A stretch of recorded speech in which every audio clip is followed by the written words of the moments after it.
has been. You have a spotless future. I'm telling you, the beliefs that you have about your potential, the beliefs of what you can and can't do, what you're good at and not good at, are made up. My challenge to you is this: make now.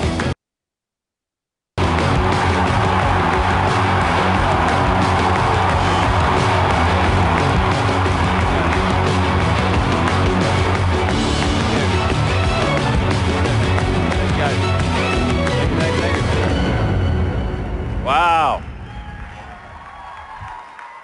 It's like a rock concert up in here. I had a moment where I felt like Lady Gaga there for a moment. That was awesome. Thank you guys for that very, very warm welcome. Well, I do have to tell you and warn you that the DJ is over. I hope you had your fun. I hope that you danced a lot, because we are here now to work, okay? I'm going to be spending some significant time with you here, one session here this morning and then one session after lunch, and together I want to try to equip you with what it's going to take for you to really level up in legacy. Okay.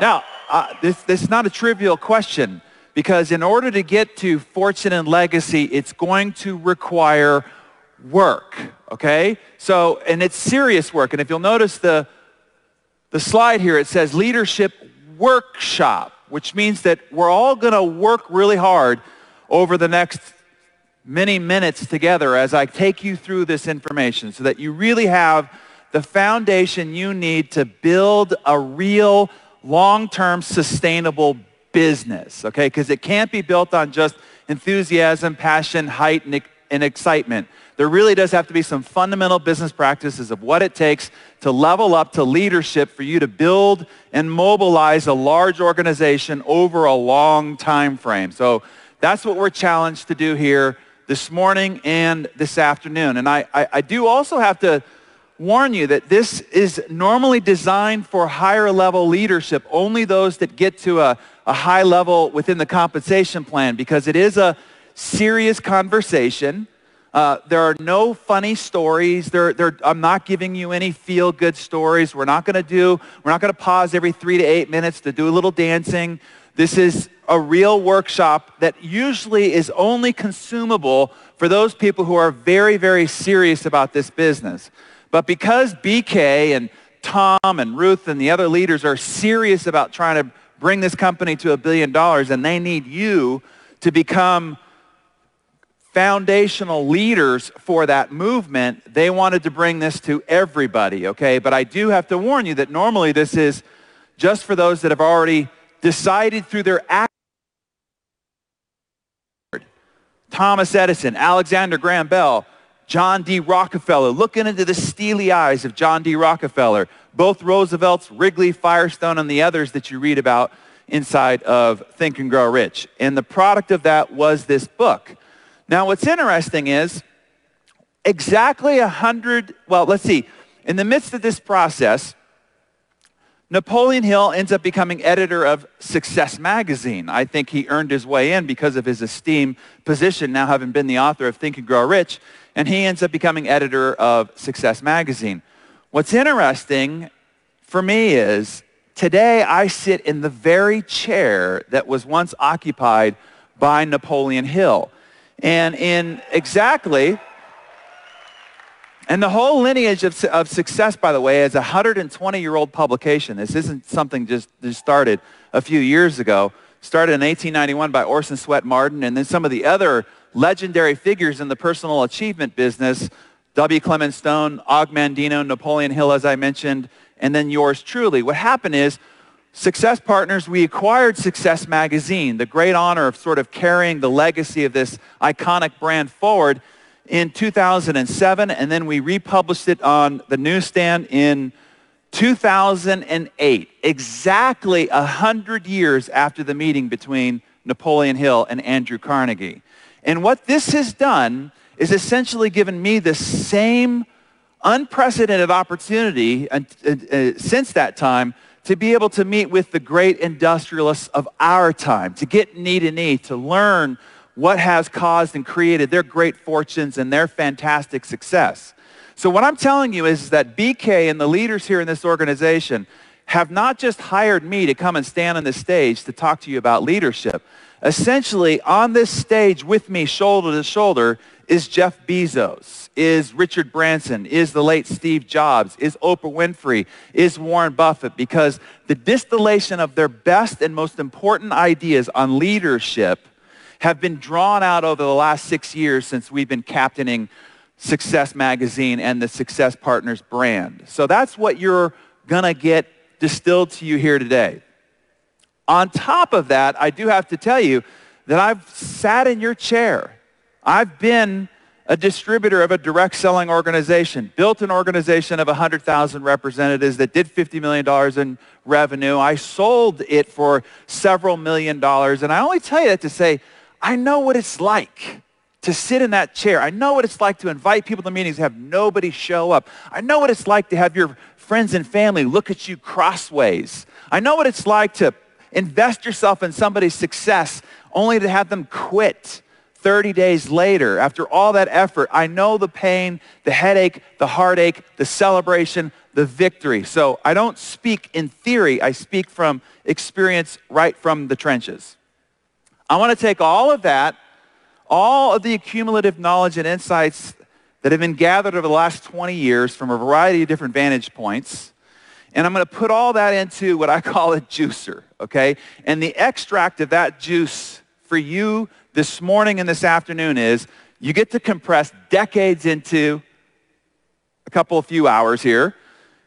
You get to collect millions of dollars of hard-earned insights. You gain access into the minds and the playbook of the greatest achievers of our time, and have it all neatly condensed, packaged, and prepared for you in that little workbook. You just think are a few pieces of paper with a nice little color cover, but what I'm telling you is when you fill in the blanks with inside that workbook, you will have the modern day Think and Grow Rich on leadership in the direct selling industry, okay? Because here's the way it works. As BK just said, success leaves clues. There are patterns, there are fundamentals, there are core drivers to success that have never changed because as a human species, we've not really changed. And so what I want to do is give you what I call 3D glasses. Have you ever walked into a 3D movie and you didn't have the glasses? And you're looking at the screen and it's all really fuzzy and hazy, and actually it gives you a headache. It's overwhelming. It's a sensory overload and you can't make sense of it. That's what it's like walking through life. When you're trying to figure out your pathway to success or how you climb the ranks within the Vemma organization, it's all very fuzzy and hazy. So success can kind of not easy emotionally, not easy in terms of the personal growth and development that you've got to go through, but the actual pathway to success will be simple and easy. So here's what we've done. We put it all into this workbook here. And there's a learning process. You can follow along with the page numbers over in the left-hand corner there. There's a learning loop here. The reason why we put the time, energy, and the money to have all this printed and passed out to all of you, which is normally just for a few hundred people, but BK got it printed for everybody here, is there's a difference between learning by just hearing. And you've done a lot of that. There's a lot of people here where they've spoken, and you're getting some of it because you're hearing some of it, but that's only one part of the learning loop. You have to also see it, which is why I labor so hard on this slide deck so that you can hear it and you can see what I'm talking about. And then writing, the key word, the word you have to write has been selected on purpose so that you can hear it, see it, and then write it. And then hopefully you learn it to the point where you can then go back out to your organizations, go back out to your marketplaces, and you can teach this. Because when you hear, see, write, and teach, now you get it, okay? So that's the reason why the workbook's been put together. This whole format has been structured in this way. So I have to ask your permission before we get started. The permission is I've got too much information in too short of a period of time, and we're going to be on a mad dash, which requires your brain to be fully locked and loaded and engaged with me all along the way. You know, no tweeting, no Facebooking. Let's just work together here. You paid the money, got on planes, trains, automobiles, packed your bag. You're in the room. Let's leave it here, all right? But you got to soak it in. Because when you tweet, you leave the room. When you Facebook, you leave the room. When you email, you leave the room. Let's lock and load here. The second thing I need to ask your permission for, you got to do it this way. Some of the most important growth moments I've ever had in my personal history is when somebody cared enough about me to risk their relationship with me to shake me by the shoulders.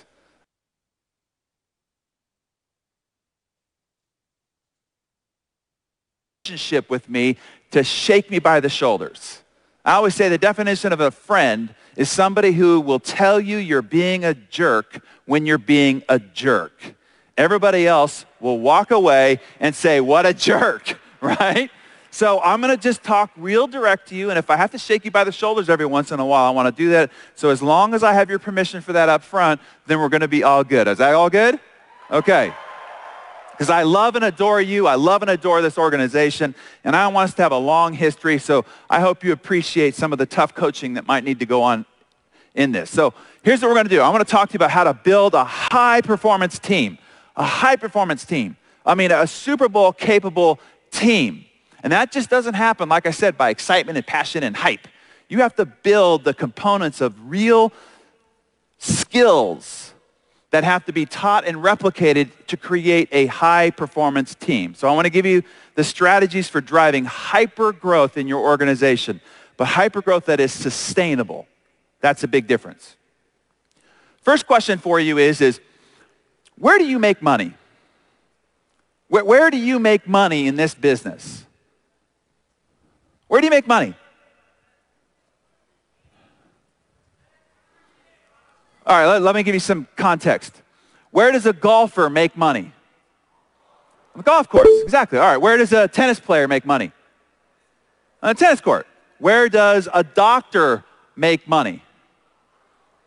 If they're a surgeon, it's in the surgery room. It's not shuffling papers. It's not even consulting with patients. They make money in the surgery room. Where does a lawyer make money? Chasing ambulances. No, in the courtroom. Where do you make money? This is like a really important question. Like the first thing a golfer has to figure out is, okay, where do I make money? Oh, I make money on the golf course, okay? Where do you make money? Not everywhere. You make money in the meeting room. First thing you need to understand is you are in the event business. You're in the event business. Anthony said it in his previous talk. This is where you make money.